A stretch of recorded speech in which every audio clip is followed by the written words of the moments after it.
Ah aman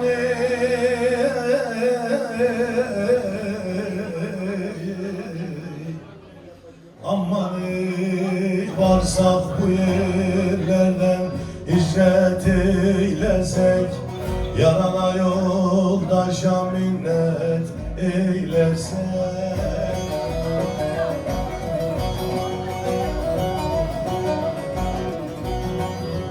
Arzulasak yar niyet eylesek. Dimdi yolum bir umana düşüptü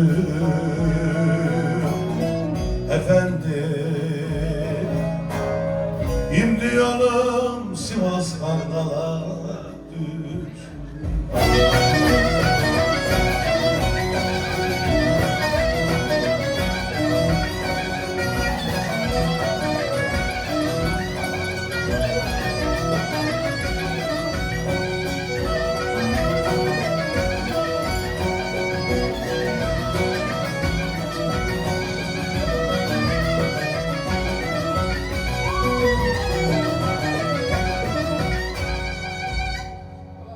Ah aman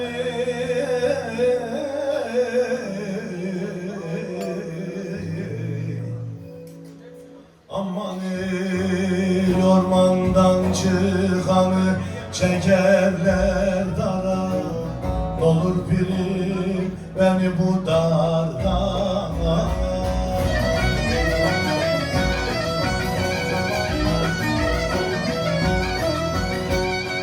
Önümüze çıktı belli bu kara.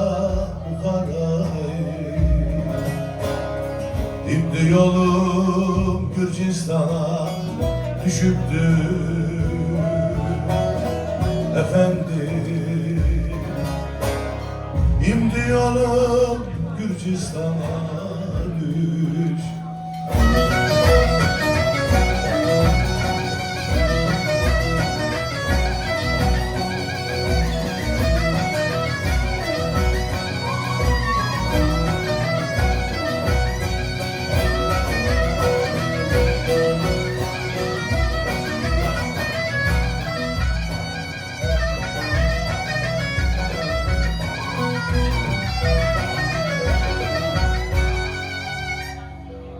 Ah aman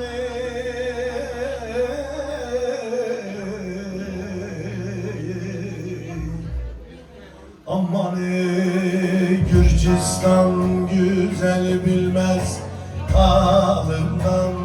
Sümmanın ayrılmışlar bir halimden.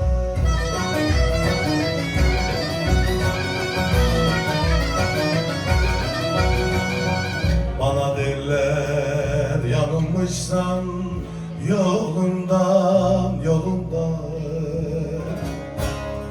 Benim yolum bir ummana düşüptü